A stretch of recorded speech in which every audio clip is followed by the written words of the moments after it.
Hello, I am Paula Bennett and welcome to my New Zealand Herald podcast, Ask Me Anything.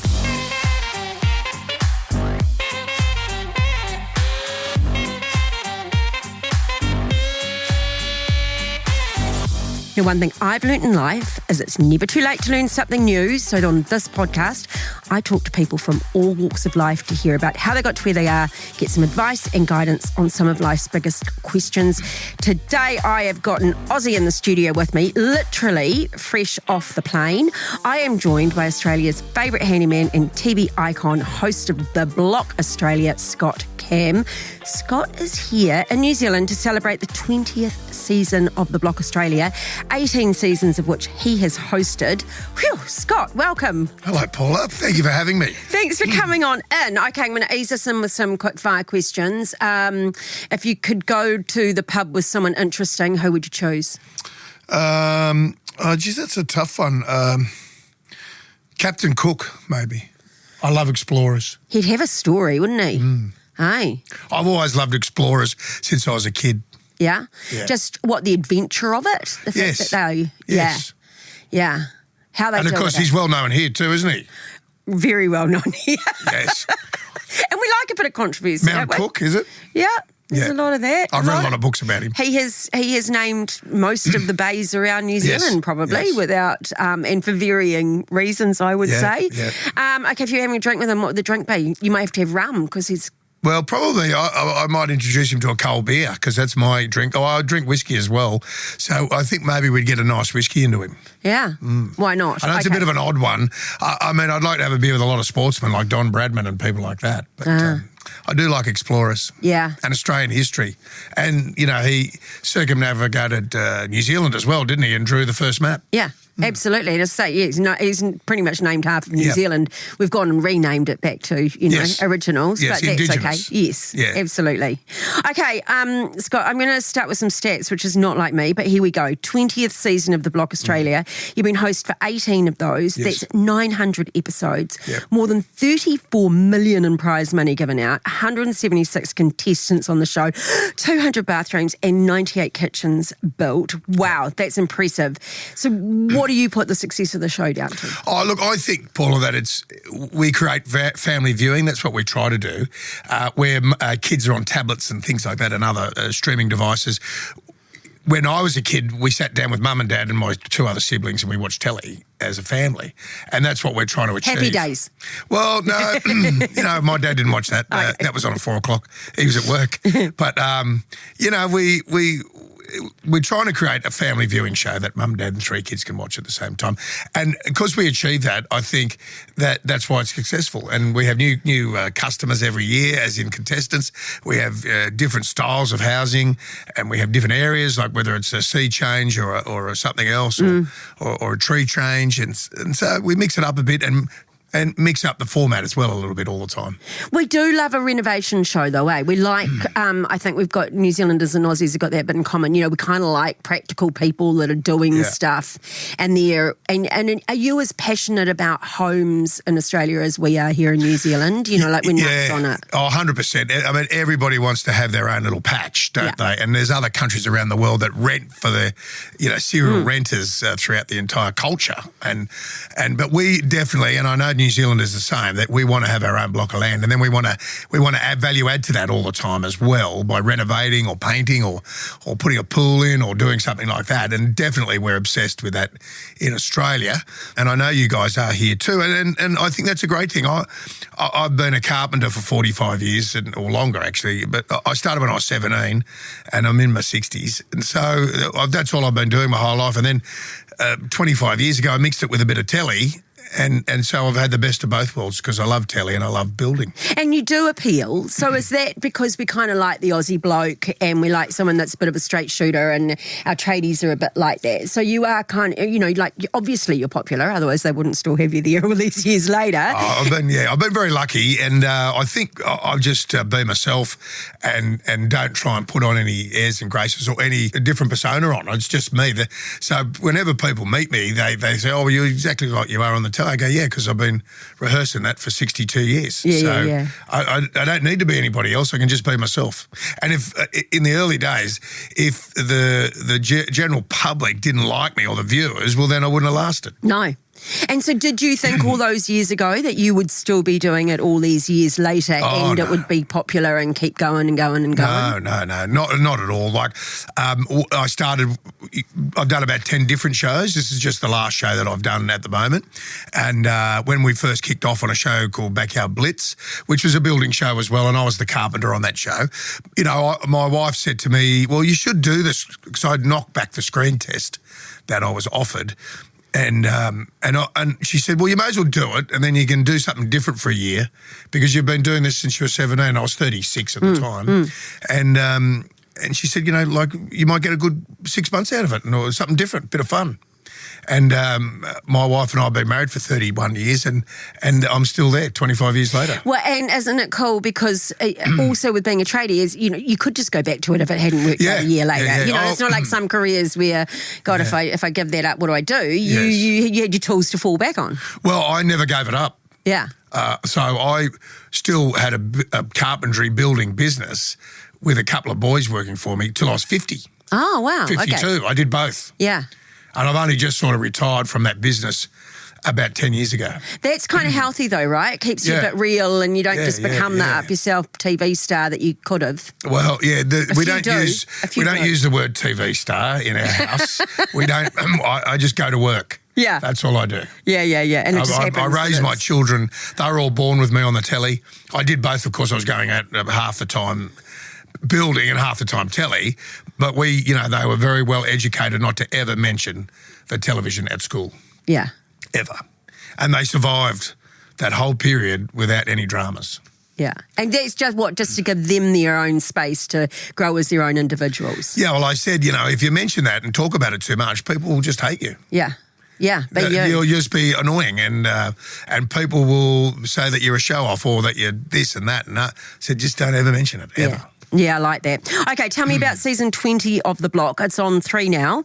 I've heard there's some twists and turns and potentially some drama going on there. How much can you tell us? Oh, look, there's something I can tell you is that there's a couple of firsts in 20 seasons of The Block. A couple of things happen in this season that have never happened before, and that's contestant related, not building related. So it's a really traumatic turn of events at times. And it's really, we always say that it's a roller coaster, but this is like even a roller coaster for me. Really? Along the way. And right to the very end, I like the last 4 weeks is a first again. And so it's a really one of those, because halfway through the series, I was telling people you have to watch this till the end. Wow. From the beginning to the end. Yeah. And I know it started a couple of days ago. Yeah. And it's all hunky-dory right now. Yeah. Phillip Island looks beautiful. Phillip Island, magnificent. Yeah. It's about 2 hours from Melbourne. Yeah. And but it at times it goes pear-shaped pretty quickly. So do you get irritated, not necessarily with these contestants, but you've been, let's go over the years. Yeah. I mean, we all get on better with some people more than others, and so that's not, and it's, So you must find some of them irritating. Oh, look, I do, but that's in time, because I always give everybody a fair chance right from the start until they show colours that make me think otherwise. Because, I've got to be fair to them, and they're under pressure. They're away from their families. They're getting judged every week. So I do give them a fair run, and I'm on their team right from the beginning. And I'm on their team all the way through to the end because I want them to make money. I realise what they've given up.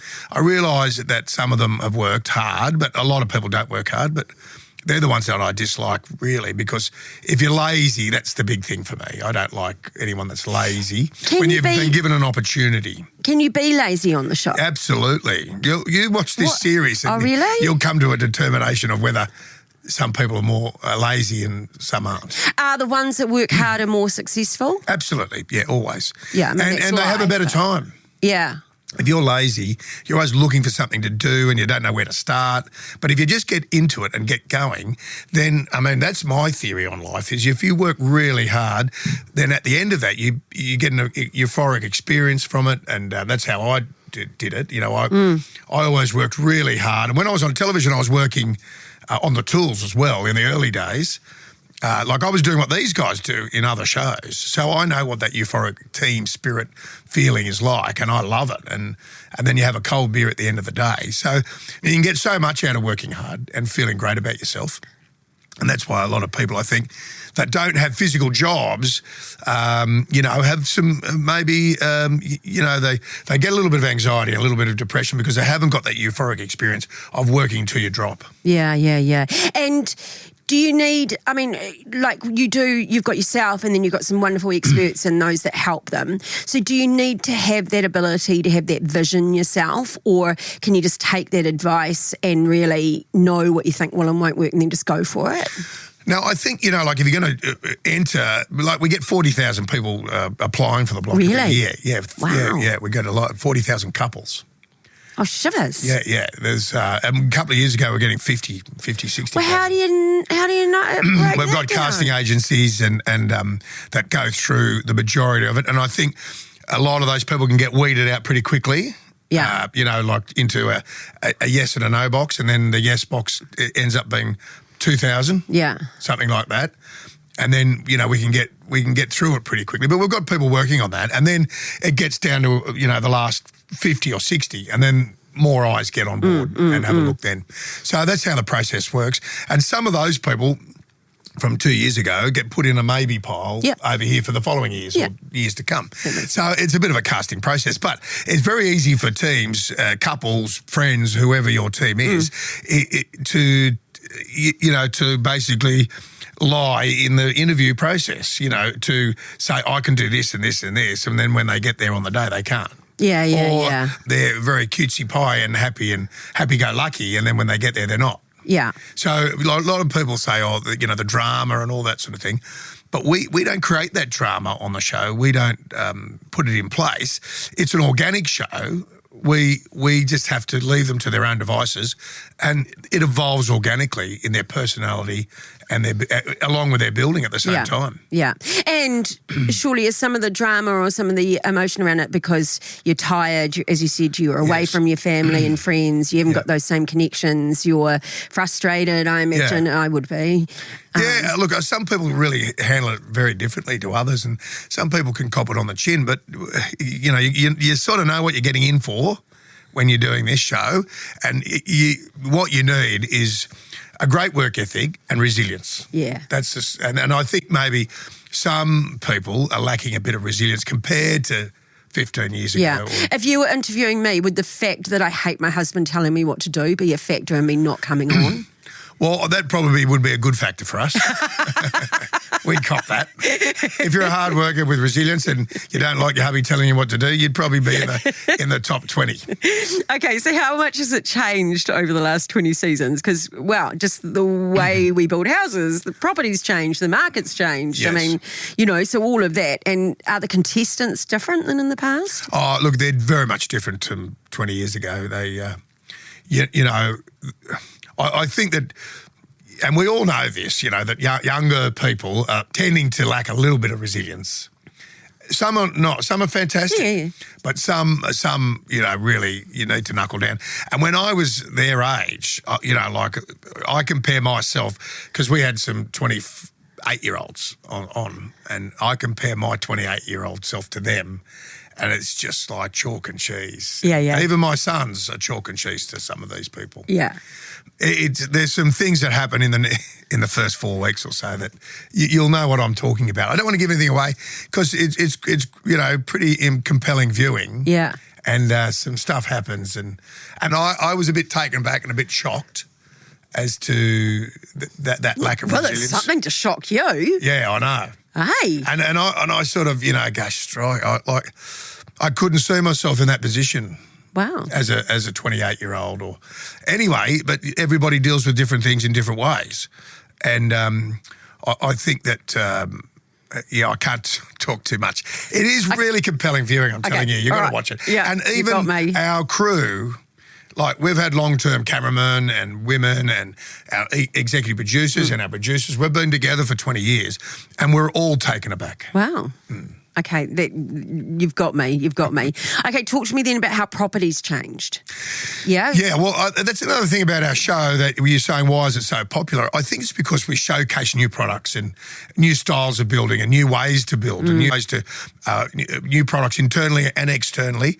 And then, of course, what's on trend in design and the finishing touches, because people and mums and dads are doing this at home every weekend. They're doing up a bedroom or their kid's bedroom, or they're redoing their kitchen. Yeah. And that's probably the most important rooms that you do is your bathrooms and your kitchens and things like that. But really great design ideas, but new building products. And we show, and we're not shy about using product placement, because that's how our show survives. It's such a big show that we need sponsors to support us with materials and advertising, of course. But the great thing about that is we go to these big suppliers, example, James Hardie and people like that, and say, what have you got that's new? Cool. And then we showcase that to show everybody at home what's new. In Reese Plumbing, different styles of vanities and tapware and all that sort of stuff. So that's where our show is great, I think, for mums and dads that are doing renovations or building a new home, and then they can get some great ideas. The building side of things is, for us, it's got a lot bigger. Yeah.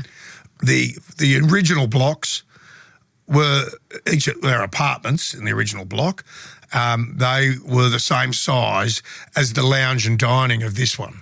Oh, really? Yes. Holy moly. So the whole apartment was what, about 50? It was about 70 square metres. Yeah, okay. Yeah, 80 square metres. Yeah. And the lounge dining kitchen of these is 120 or 90. Yeah. Oh, yeah, okay. Yeah. Okay, a lot different. So there's and we have talked about the lack of resilience, but in our point of view, from their point of view, we are making it harder. Yeah. Big work, big reward. That's right. Hey, so that auction process, God, I'm nervous. I know. I wake up feeling a bit sick in the stomach. Yeah, I was going to say you must feel it for them, because as you say, you want them to make money and you want them to do well. Yes, I do. And and I'm, these guys are young people, so I sort of take them on as a bit of a father role, and, I live with them for 3 months. Yeah. And I work 7 days a week when I'm there, so do they. And so I take them on as a bit of the kids. I call them the kids sometimes, not really on camera. So I really want them to do well. And we never set anyone up to fail. That's something that people ask us, do you get in their way and stop them and slow them down? I go, no, you got it all wrong. We support them and we want them to finish every week. We don't want anyone not to finish up in a week. And we never set anyone up to fail anything. We want them to make as much money as they can. So the block for them will be life-changing, which it has been for so many people. But again, if you don't have all your planets aligned, and I tell them this in a dinner or a lunch in the first week, we always have a get-together at the beginning, and I say, you've got to have all your planets aligned here. You've got to have a great design. You've got to have an emotional connection with the buyer, a great real estate agent. You've got to have a great auctioneer. And if any one of those is a misstep, then you'll probably fail. Yeah. Everything's got to be perfect. And that emotional connection, which is something that I talk about every year, we all have bought a house or rented a house at some point in our lives. And you'll walk into a joint and you go, I don't know what it is, but I just don't like this place. And you don't even know why you don't like it sometimes. It's too cold or whatever. And then other joints you walk into and you go, I don't know what it is, but I love this place. I love that garden, or there's something about this, the feeling, the smell. And that's that emotional connection. And it's very easy because we've got 5 houses in a row. It's very easy for someone to not get an emotional connection with house 1 and just move over to house 3. Yeah, true. True, because they've got choices. They've got 5 choices. Yeah. So the emotional connection is even more important with our situation than it is for just one house in one street that's for sale. Yeah. So you still love it, eh? So do you think you've got more? You got how many more seasons? Should we do another 18? No, it don't matter. I'll be being pushed around if I'm in another 18. But I do love it, and I love the building process. I love being there with a block of land and then 3 months later standing in a kitchen. And I love things coming up out of the ground. So you're standing on dirt and then you're standing on a platform and then you've got walls around you with a roof on you. I love that process. I always have since I was a kid. So I've got, I'm definitely signed by the network for 2 more. Yeah. And then we'll see after that. I'll be Paula, I'll be 65 when we're heading into that new contract. Young. I know. Young, eh? It's a new 55. I know it is, yeah. Yeah, that's what they say. Are you one of those tradies? Says she who's married to them. Are you one of those tradies that's own house is not finished? No, well, are you block worthy? No, I'm not one of those tradies. I built my wife a couple of homes and finished them completely. The first years ago, one when we were first married, because we didn't have much money, so that took a little while, bit of a process. I put a little bathroom in upstairs in the bedroom that was half completed for many years, and my wife had to carry a bucket of water up every night to flush the toilet because it wasn't plumbed in. But the toilet worked. It was plumbed in for sewerage, for waste, not for water coming in. Yeah, okay. So she had to flush it with a bucket for a long time. Yeah. Well, I call my cul-de-sac tradie Ev, because honestly we all are. So a little new fridge, and so I rang the plumber over the road and said, mate, come plumb in my fridge, because if I don't do it, and he goes, yeah. Actually, he said, I'll just come over now and do it for you. Yeah, that'd be great. At the end of it, I said, oh, what do I owe you? And he goes, oh, shit. He said, A, I can't charge you, but B, when you see the missus, for God's sakes, don't tell her I did this. She's been waiting 2.5 years. Yeah, that's right. I was just like, right, he said, I can't put a bill through, so I said, we'll take some beers. And she sees all the bills. Yeah. So that's the way it goes. Hey, thanks so much, Scott. We're going to take a break, and when we come right back, we're going to pick your brain and we're going to get some real advice on how to renovate and do some DIY.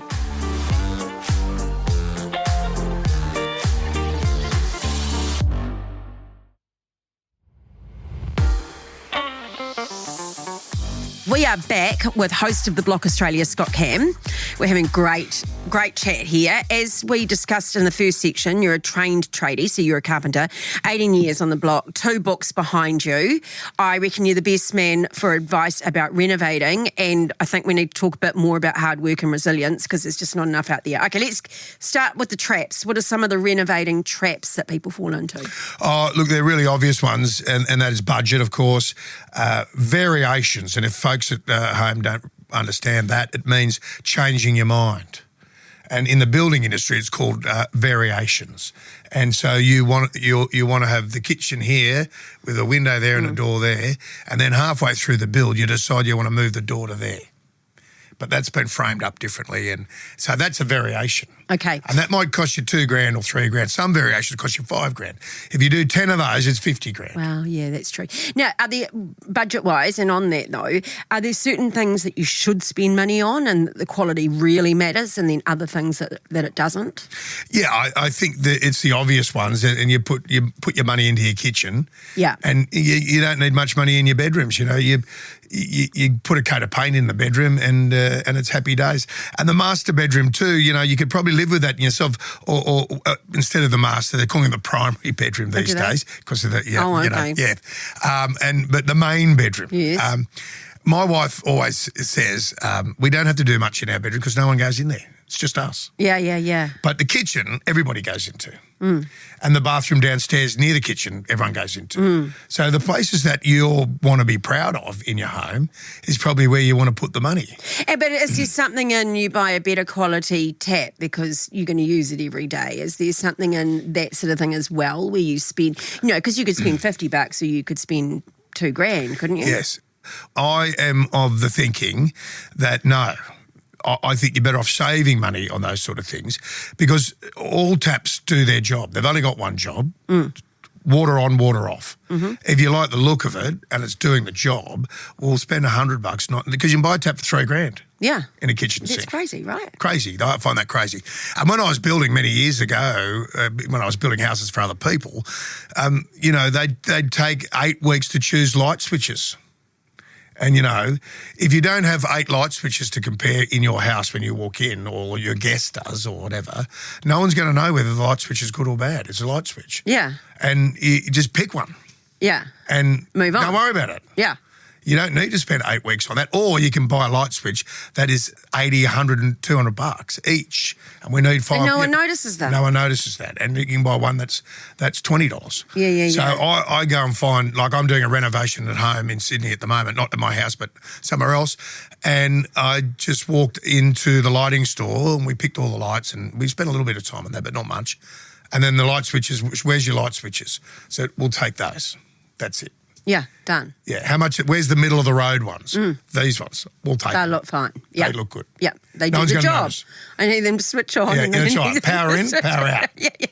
Not like a rocket science. Yeah, that's right. Okay, so we've got budget, we've got be careful of your variations, we've got make decisions is what I'm hearing from you. Yeah, big decisions have got to be made quickly and not. And I'm good at that because I've been doing it my whole life, so I'm good at making decisions.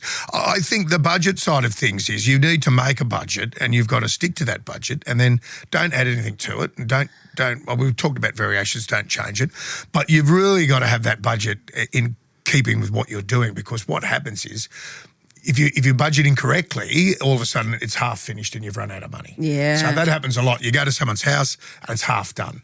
So you got to know that. And the other big one is knowing your limitations because a lot of folks want to do a lot themselves. They get the builder in, the sparky comes in and obviously he's got to do his bit and the plumber.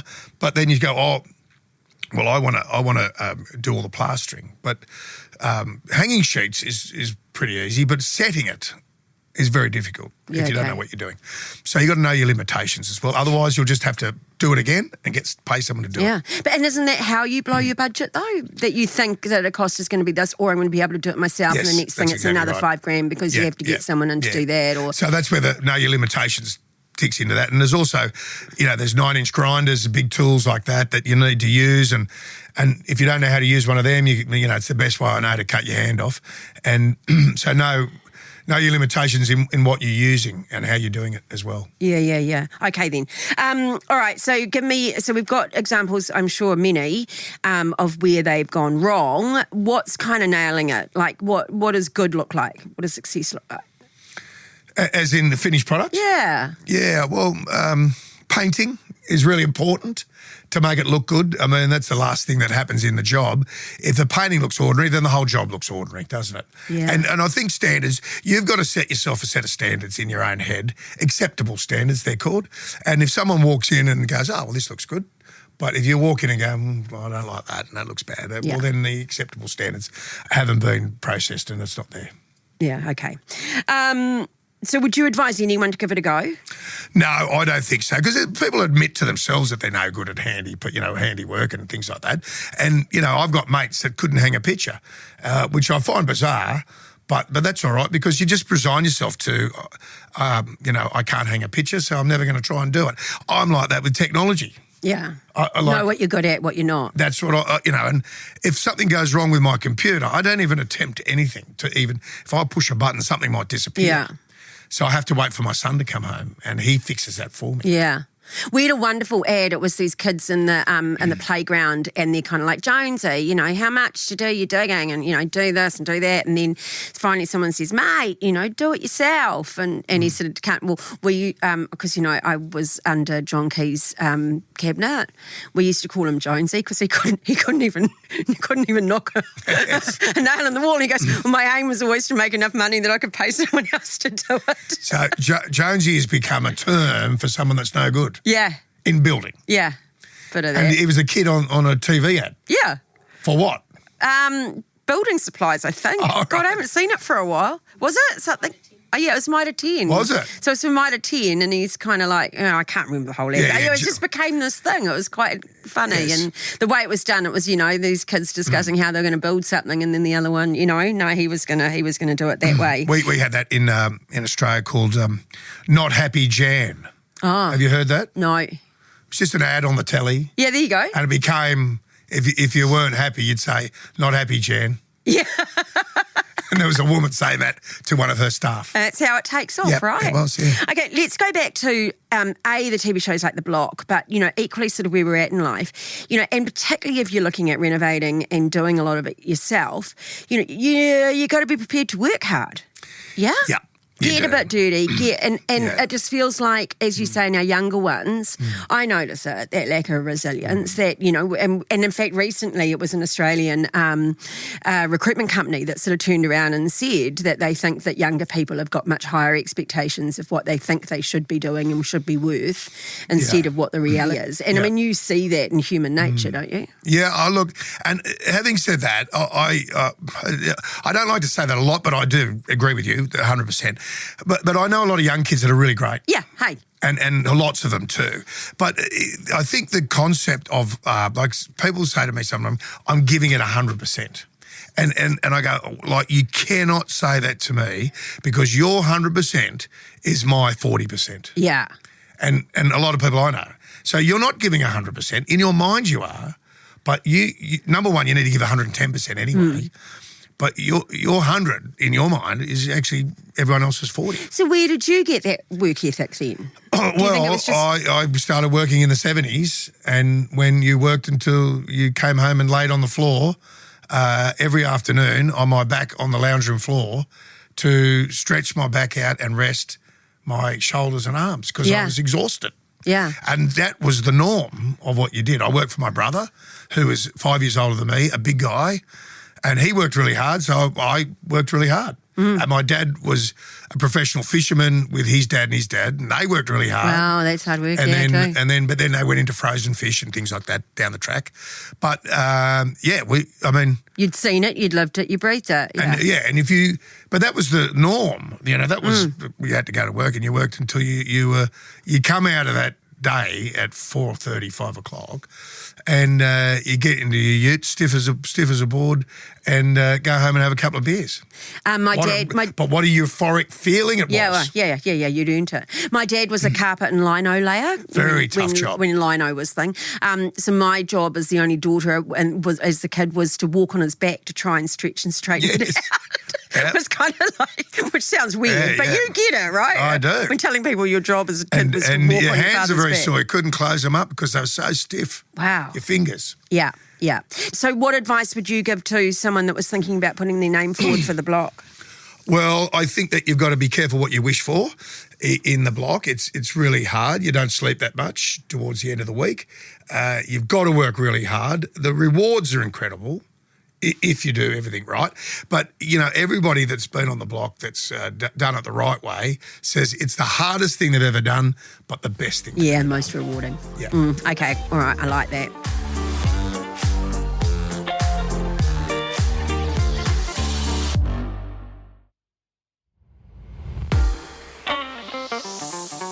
Scott, the podcast is called Ask Me Anything, and I feel like I've done all the asking. So this is your chance that if you've got a question for me that you can ask me something. Well, I feel as though you've got... thank you for letting me ask you a question. And we've talked a lot about DIY and all that sort of thing. And you've got a tradie hubby. Yeah.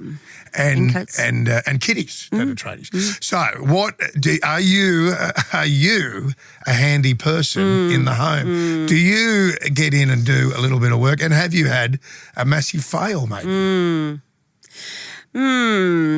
So I've only been married about 12 years, and so the kids are stepchildren and my own children. So we're a nice, we're a nice blended family. Otherwise, it's going to sound weird that I think I've got, Anyway, so before being married, the truth of the matter is that if I was hanging a picture on the wall, I'd do it the heel of my shoe.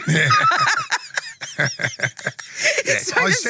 I sense the hesitation. So to say that I would not have a DIY bone in my body. No, still honestly. now. Yeah, no. But also, if you've got a tradie husband, you don't need to do it. I don't. He's so practical, and he's one of those guys as well that he can kind of turn his mind to anything, and he's incredibly clever. And so he can turn his mind to anything. He'd hate me doing it. Yes. You know what I mean? Like to the point where, and he's a perfectionist, and so he would just be absolutely horrified. But when I was thinking about interviewing with you, I was like, oh God, I don't think I even owned a hammer before he came along. No.